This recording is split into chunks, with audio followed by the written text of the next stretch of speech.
इस पूरे 45 दिन में 65 करोड़ से भी अधिक श्रद्धालुओं ने यहाँ श्रद्धा की डुबकी लगाई। आज एक रिकॉर्ड के रूप में, जो कि कभी इसके पहले नहीं हुआ और पूरे विश्व के पटल पे नहीं हुआ, वो हमारी टीम ने कर दिखाया है। हमारी सुरक्षा के प्रबंध अभी कुछ दिनों तक और भी रहेंगे, जब तक कि वहाँ हम लोगों ने एक बहुत बड़ी एसेट भी क्रिएट कर रखा है। जब उन तक डिसमेंटल होंगे, लोग अपने घरों को जाएंगे। महाकुंभ 2025 का अंतिम अमृत स्नान आज सुबह शुभ मुहूर्त में प्रारंभ हुआ। प्रयागराज के अतिरिक्त उत्तर प्रदेश के अन्य महत्वपूर्ण शहरों में और सभी शिवालयों में आज लोग, श्रद्धालु भारी संख्या में एकत्रित होकर जल चढ़ा रहे हैं अपने आराध्य को। और आज महाकुंभ 2025 अंतिम पड़ाव पे आ चुका है। अगर हम प्रयागराज की बात करें तो इस पूरे 45 दिन में 65 करोड़ से भी अधिक श्रद्धालुओं ने यहाँ श्रद्धा की डुबकी लगाई। उत्तर प्रदेश पुलिस ने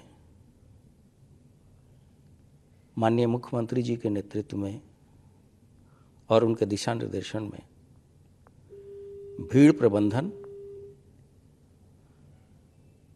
सिक्योरिटी, पुलिसिंग में तकनीक के इस्तेमाल का एक ऐसा अद्वितीय, अनुकरणीय मॉडल पेश किया है जो विश्व में कहीं भी देखा नहीं गया, और इसकी प्रशंसा सभी स्तरों पर लगातार की जा रही है। हमारे साथियों ने पिछले 45 दिन में बिना शस्त्र के अपने व्यवहार से सबका मन जीता है, और ये पुलिस विभाग के मुखिया होने के नाते तथा शासन के लिए भी बहुत ही गर्व का विषय है। हम लोगों ने जो विश्व स्तरीय तकनीक थे उसका इस्तेमाल किया, एआई का भी भरपूर इस्तेमाल किया, चाहे वो क्राउड मैनेजमेंट हो, चाहे वो सर्विलांस हो, और जिस तरह के थ्रेट परसेप्शंस शुरू से आ रहे थे उसको हम लोगों ने पूरी तरीके से ध्वस्त कर दिया। और ऐसा नहीं है कि ऐसे प्रयास नहीं किए गए हों, लेकिन हमारी जो टीम है और हमें जो अन्य संस्थाओं से और अन्य एजेंसियों से जो सहयोग मिल रहा है, ये उसका परिणाम है कि आज एक रिकॉर्ड के रूप में, जो कि कभी इसके पहले नहीं हुआ और पूरे विश्व के पटल पे नहीं हुआ, वो हमारी टीम ने कर दिखाया है। साथ ही साथ हमारी जो अन्य धर्मस्थली है, जैसे वाराणसी, अयोध्या तथा विंध्यवासिनी देवी, वहाँ भी जो भी व्यक्ति यहाँ आए, उन लोगों ने ऐसा देखा गया कि पूरा त्रिकोण पूरा किया है, वाराणसी और अयोध्या का भी। वहाँ भी प्रतिदिन लगभग 5 से 10 लाख श्रद्धालु आते रहे हैं। तो हमारे जो संस्था की या पुलिस की जो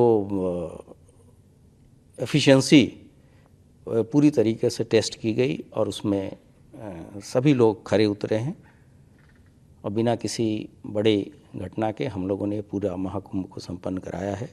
आज भी वाराणसी में जो शैव अखाड़े हैं, जिनकी संख्या 7 है, उनमें से 5 लोगों ने काशी विश्वनाथ मंदिर में वो दर्शन कर लिया है। 2 अखाड़ों का अपराह्न में दर्शन होगा।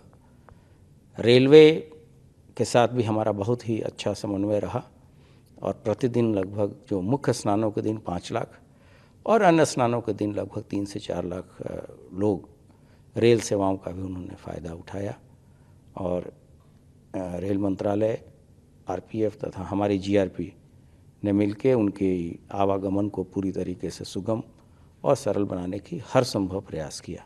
बीइंग यूपी डीजीपी मुखिया होने के नाते कितना बड़ा, जिस समय शुरुआत हो रही थी, क्योंकि आज 45 दिन पूरे होंगे और महाकुंभ पूर्ण होगा, अभी स्नान चल रहा है, कितना बड़ा चैलेंज था जिस समय स्टार्ट हुआ था, कि लग रहा था कि किस तरीके से कर पाएंगे या नहीं, हमें पूरा विश्वास था और मैंने शुरुआती दिनों में भी कहा था कि हमारे लिए अवसर है, हमारे लिए चैलेंज नहीं है।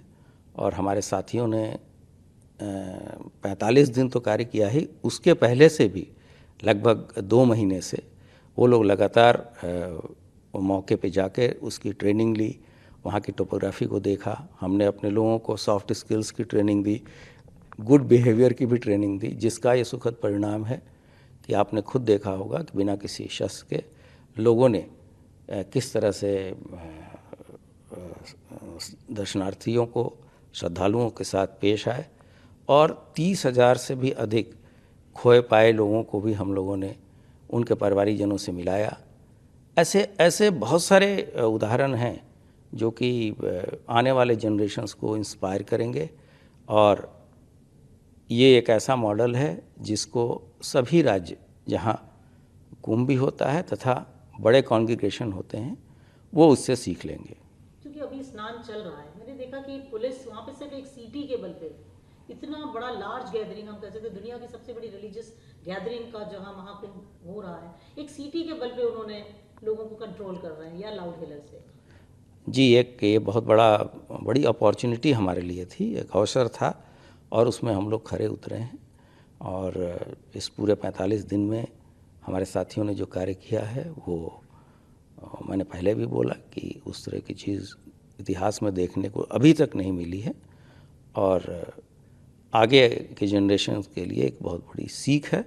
और जब कभी फिर यहाँ इस तरह का कुंभ होगा, इस लेवल का कुंभ होगा, तो इन चीज़ों को भी उसमें समाहित जरूर किया जाएगा। सर, चूँकि स्नान अभी चल रहा है और ये देखा जा रहा है कि काफ़ी बड़ी संख्या में जो स्नानार्थी हैं वो लगातार आते जा रहे हैं, तो कैसे कंट्रोल कर पा रहे हैं आप लोग, क्या मॉनिटरिंग कर रहे हैं कि ताकि जो स्नान के लिए जो आएंगे वो लोग रात तक करेंगे या जो बचेंगे उनको रोका नहीं जाएगा?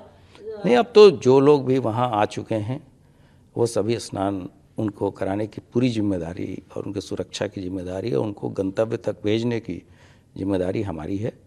और हमारी, जैसा मैंने कहा कि तकनीक का इस्तेमाल करके हम भीड़ का आकलन करते हैं और उसी तरीके से लोगों को ऐसे जगहों पे, घाटों पे भेजते हैं कि जहाँ दबाव कम हो।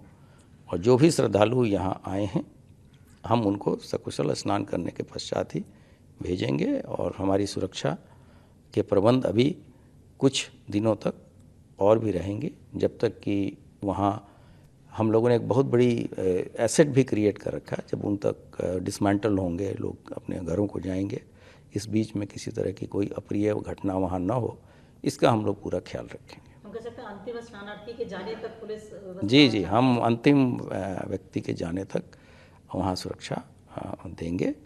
और उसके बाद भी जो संगम पर स्नानार्थी आते हैं उसके लिए भी हमारे प्रयागराज जनपद में ही ऐसी व्यवस्था रहती है कि उनको अबाधित तरीके से हम स्नान कराएं। डीजीपी आपके लिए कितना बड़ा ये हम कह सकते हैं? ये बहुत बड़ा, ये तो ऐसे अवसर सभी लोगों को नहीं मिलते और ये गौरव की बात है। और मेरे लिए तो व्यक्तिगत रूप से बहुत ही मैं कहूँगा कि मेरे लिए तो ये न भूलने वाली बात है और इस चीज़ को मैं हमेशा अपने स्मृति में समेट के रखूँगा।